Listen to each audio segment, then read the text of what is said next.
afternoon. This is Breaking My Silence, Minnesota View, and I've got a really fabulous lady here today. She's written 2 beautiful, fun books, and one book is like really exciting. Both books are great, and I want to introduce her to you, and her name is Caroline Bureau. Thank you for having tell me. me about your book. Okay. Let's talk about the Sugarfiend. Yep, I've written 2 books, and this is the most recent one. It's a novel called Sugarfiend. It's so cute. And my husband and I did the cover art. It's when people ask me for a short synopsis on it, I tell them it's like Bridget Jones's Diary meets When Food is Love. Oh! Which means to me that it's chick lit, it's fun, it's humorous, and it's about a sugar addict who tries to quit cold turkey. And oh no! And quit cold turkey? Mm-hmm, yeah, she's kind of a diet addict. She's actually an addict of a lot of things. A lot of us have many addictions, and I would say sugar is her primary one. But she also drinks too much, and she also gets addicted to men and relationships. God. And she sounds like she's wild. Yeah, and it's also, the book itself is also a commentary on the diet industry and on what women put themselves through in the pursuit of perfection. She's kind of a snapshot of largely of me. I mean, most of my friends recognize me in the character, but also of many women that I've met who really torture themselves over diet issues and being perfect or being perceived perfect. Right. And in her pursuit for this, she ends up going the exact other way and deciding to drop all of that and then alienating a lot of people and causing herself a lot of personal problems. And I managed to make that funny. Yeah, you made it funny? Yeah. Because a lot of it just, it is kind of funny what we do to ourselves. You have to step back from it and realize how crazy it is. At one point, she joins OA, which is Overeaters Anonymous. Oh yeah, how'd that go? It didn't go well.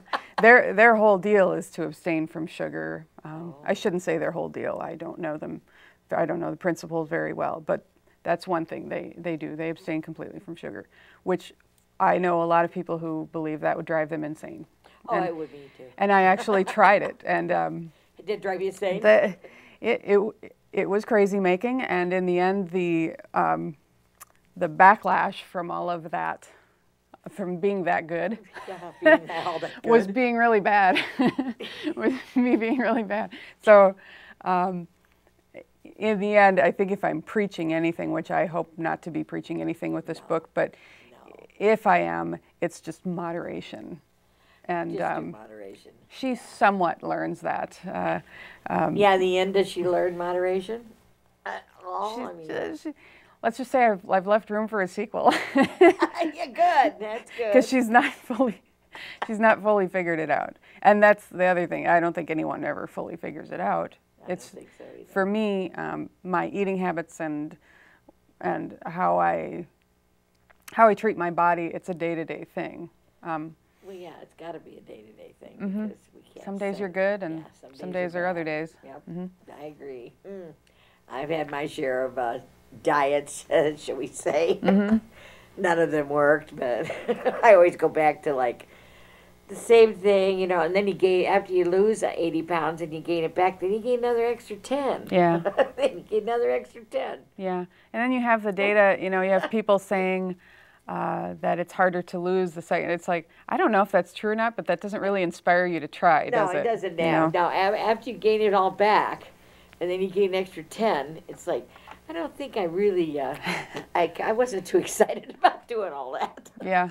Then pretty soon you just, after so many years, I think you just know that you're going to be who you are.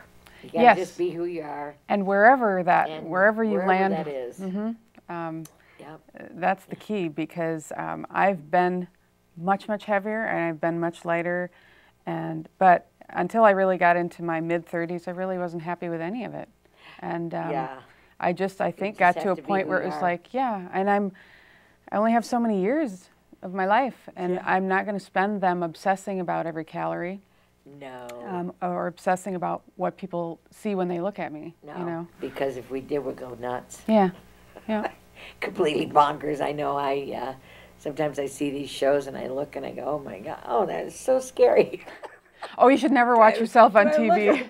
Don't look at yourself on TV. It's like scary. I think I said at one point she sees herself on TV and she says it's like it should be a form of third world torture or something, because you should never watch yourself on TV. I don't think I'll, you know, she told me I'd get a tape of this. I don't think I'll be watching that tape. I don't think I'll turn that on. No, not unless I say something that's just really phenomenal. No, really fabulous. Which I don't think I will. I gotta say quote after quote after quote.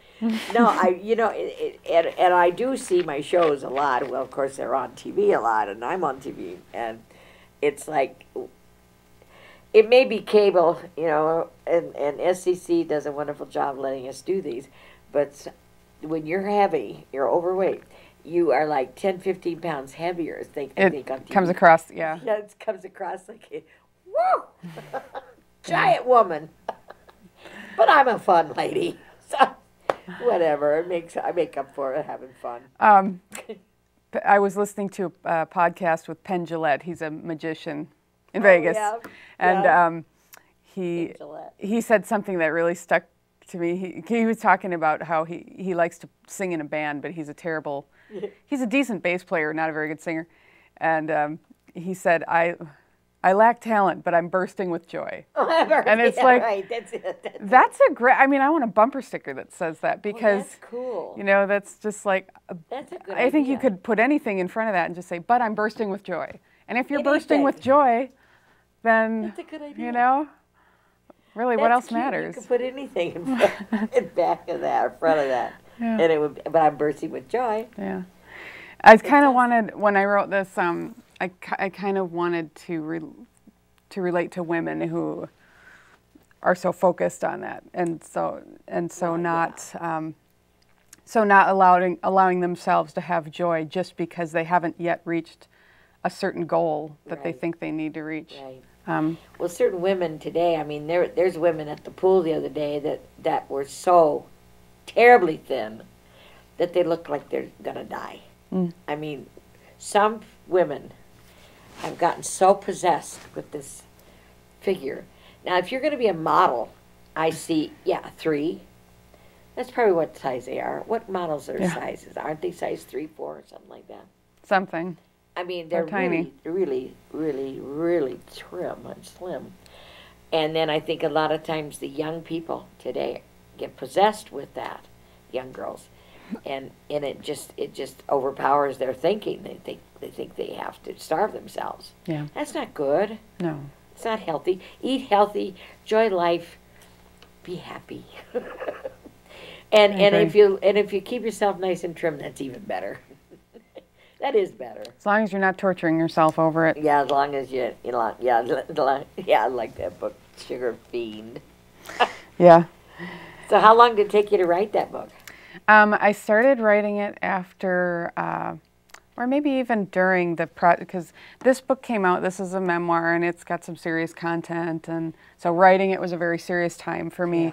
And so when I got finished with that and the publicity started for that, I started writing this just for fun, and wasn't even sure if it was going to turn into anything that I was going to complete, but it was fiction, which was, you know, when you write a memoir, you have to be so careful about each fact that you put in there. Calculated facts on it. Yeah, and you have to be able to back it up. And so with this one, it was just like, yay, I'm making everything up. You know, it's a novel. And it started out more serious because I've always admired literary fiction. I've always I like to read narrative fiction from a woman's point of view. Right.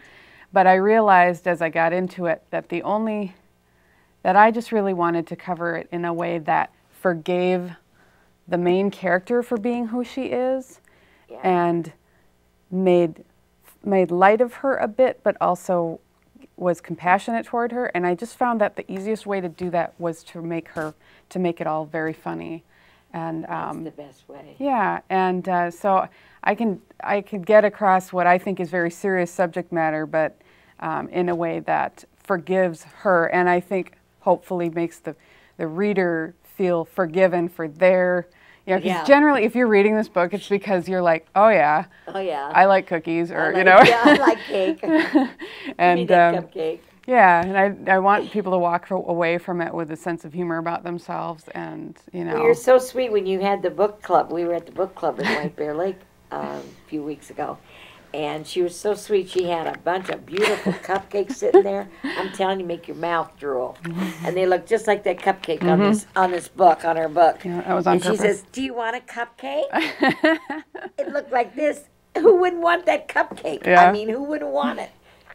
I wanted one so bad. But you know, when you're this weight, you don't want to be having a cupcake in your face in front of the whole room of authors. I should have gotten smaller cupcakes though. They were literally like this big.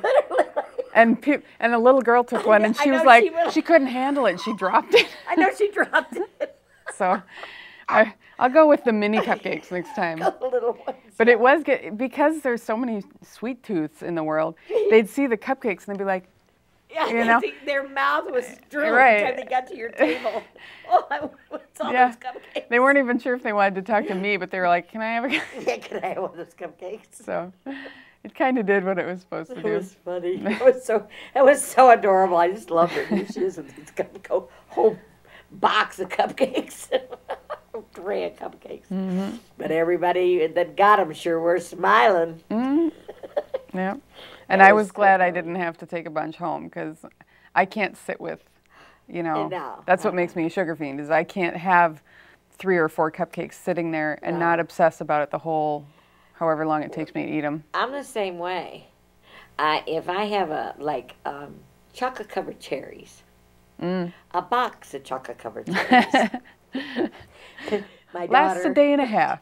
Johnny and I went through a whole box of chocolate-covered cherries watching a 3-hour movie one time. Oh. And I told her, I says, "Oh, we could never do this again." I was almost sick. Yeah, that's very rich. That's very rich. Oh, they're very rich. And we never did that again, but that was kind of funny. It's like you can get hooked on that sugar. Yes. It's like a sugar buzz. Woo! Yeah. And I believe, you know, I believe that sugar is addictive in most of the ways that the word addictive is used. I do too. It's just, unfortunately, we all have to eat. You know, we have to continue eating to live. And everything has sugar in it. And almost everything. It's everything, salt and sugar. Yeah. And I try to prepare myself, because it's best if I don't eat sugar in general, and I try to prepare myself with other types of foods and stuff, but sometimes you're just stuck with whatever's there. Right. And oftentimes, because sugar is cheap, sugar and flour are cheap, that's what's there. That was the mainstay of everybody back in the old days when people didn't have money. That's what they did, was they baked and cooked flour, sugar, salt. That's what they make biscuits and stuff. I mean, when it comes to groceries, that's the cheapest. Those are the cheapest items at the grocery store. Get big bags of them back in the old days. They'd get great big bags of them. Yeah. So, what are you going to do? So let me ask you something. What most exciting thing, actually, to me, I know this sugar thing is really cool, and don't forget, get your book real quick, because this is really a hot book. But I want to know about this 9/11 now. She's a 9/11. She's been answering 9/11 for 10 years. Now, what kind of life is that? I mean, you've got to be able to dislocate your personal emotions when people are calling with dire straits. They're like in an emergency of life and death, usually, maybe not, but usually probably, right? And you have to dislocate your emotions from dealing with the facts of what's going on with them. I mean, how does that work? Well, the reason I started writing this book, I had been a reporter, and it was a police captain who got me interested in doing the 911 dispatching. So I started the job, and it was very difficult to listen to some of the things I was hearing and talk to some of the people who were suffering and calling and things like that, and then go home and go back into my normal life. And I was very emotional, had a hard time sleeping. Oh, it would have to be.